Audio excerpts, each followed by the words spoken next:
why the developed nations have 4 seasons or are colder and the less developed nations are warmer. Well, today we are going to discuss.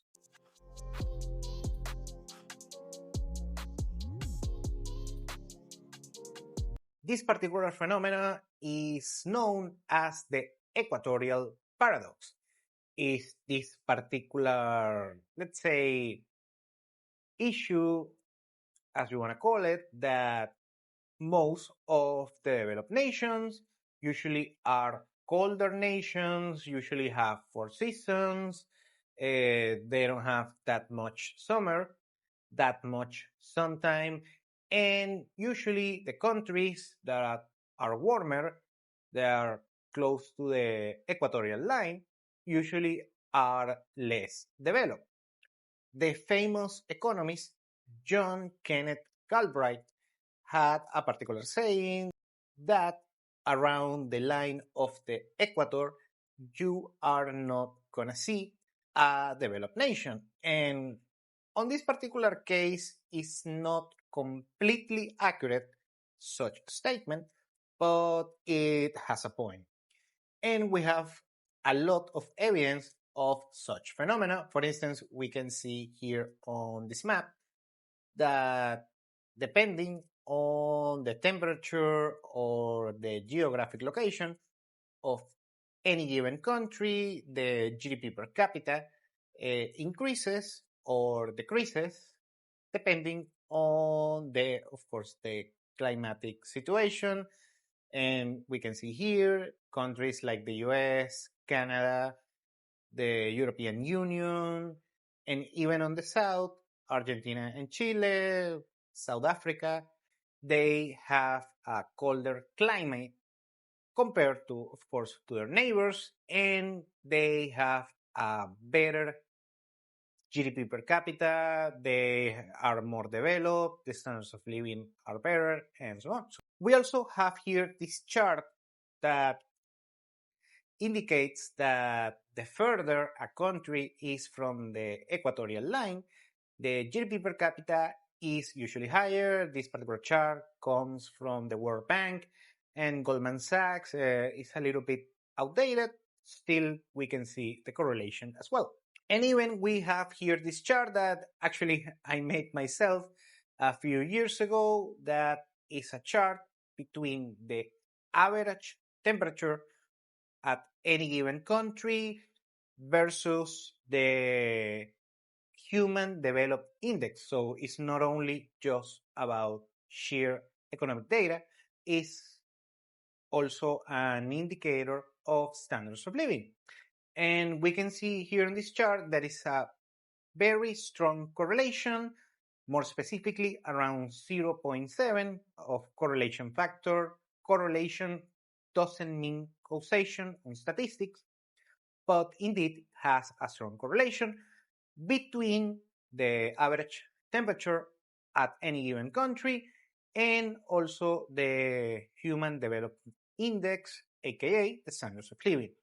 Of course, on this particular chart and in this particular paradox, we have outliers, of course, like everything else in life.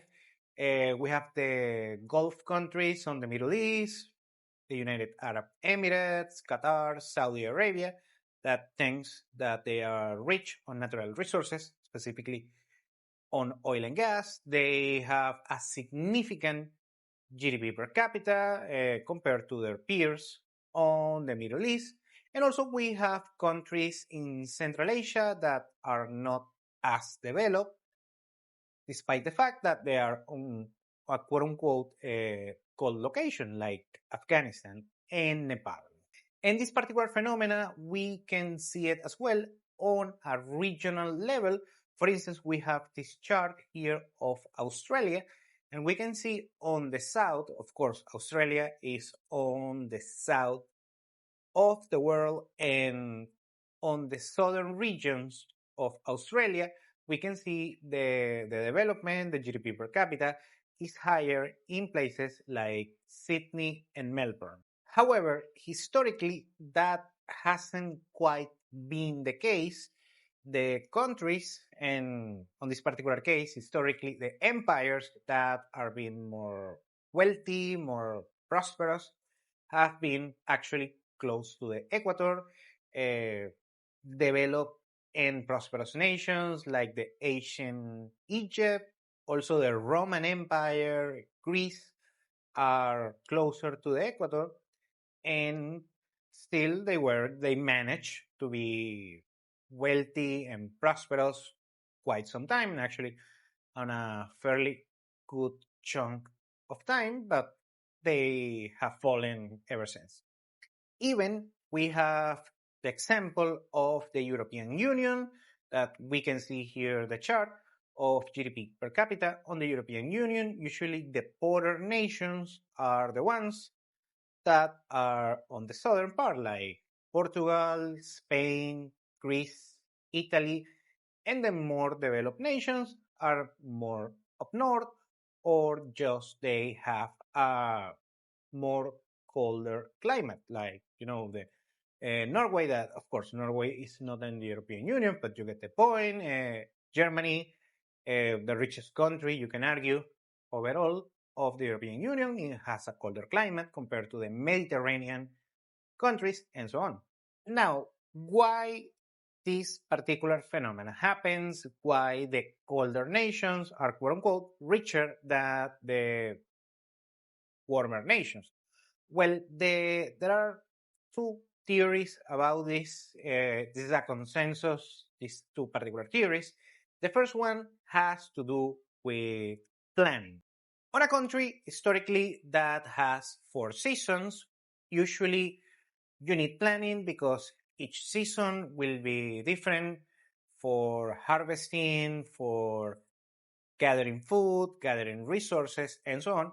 And also that changes the dynamic, the social dynamic among its inhabitants. When you have 4 seasons, for instance, when you are on a winter, the movement, the dynamics are going to be quite different. And even today, if you live in a country that has 4 seasons, on each season, the social dynamics, the dynamics on everyday engagements and conversations and so on is different. The people dress differently, they act differently, and what it translates, throughout time is that you need more planification, you need more planning in order to do basically anything from gathering food, construction, logistics, and basically your social life is different at any given season. Meanwhile, on a, let's say, country close to the equator line, doesn't have 4 seasons, usually has a dry season and a rainy season. So the climate is basically the same throughout the year. And what ends up happening is that you don't need that much planning just for the rain, and that's about it. So at the end of the day, you are less, let's say, less prone to do more strategic planning, yet again, that compounded every single year throughout generations, centuries, as you want to call it. Less strategic planning, of course, that trickles down to, let's say, less infrastructure, less organization, people are more spontaneous, and they don't take care of business as much. And the second theory of this phenomenon is just human relationship. And that has correlation with the first theory, because on a developed country, usually you have better human relationships regarding strategic planning and so on. So things work more efficiently. Let's put it like this. What happens is that people usually, let's say, are more on time. They structure better their plans, their agendas, their basically everything, and also they have better interpersonal relationships, quote unquote. Actually, I'm not as sold on that particular remark But usually the consensus is that people get along better, learn how to get along better. For instance, when they are on a winter time and they only are going to mingle with a small cohort of people, their close families, their neighbors, and so on. And on a warmer climate, what people tend to do is that they are more spontaneous, they go wherever they want, they act as they please, they are more, laid back, doesn't take life as seriously, and usually they don't get along as much. And if, let's say, someone doesn't like another person, they can just go and find another person that they like, something like that. Meanwhile, if you come from a colder climate, let's say on winter, you are stuck up with your close social milieu and you have to make the best out of that particular situation. Honestly, my take is that I'm not that sold on the part of the human relationship because that's not my experience. Usually, what I see is that on warmer climates, people actually get along better. Also, when things go bad, go worse on these colder climates. But the part of the planning and being strategic and make structural decisions that trickle down throughout the economy and society, yes, I'm completely sold on that regard, not necessarily on the human relationships. Now, let's talk about how the equatorial paradox is playing out on today, on 2025.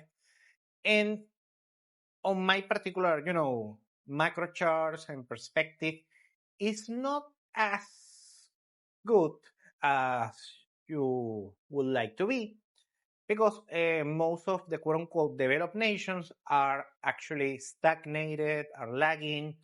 You see either bad governance or bad social structures on these particular developed countries. You see that, for instance, in the UK, we discussed that previously. On Norway, I have a couple of Norwegian clients that they have told me so. The European Union, that, well, Canada, that, yeah, and we're going to discuss that a little bit on the next time. And the US, that actually might change things around. Still, the US, the most important economy of the world. And still, well, let's see what's going to happen on the second Trump administration. Maybe they can cut the bad streak the developed nations had on the past, let's say, 5 to 10 years, depending on the country. But still, let's say the gap is still a gap, of course, from these developed nations with four seasons and the undeveloped nations close to the equatorial line. The gap has been narrowing. I have to be fair, depending on the country, of course, on each case. But still, you can see, of course, quite a difference between both of these particular paradigms. Thank you for watching Continental Insider. Please like, share, and subscribe.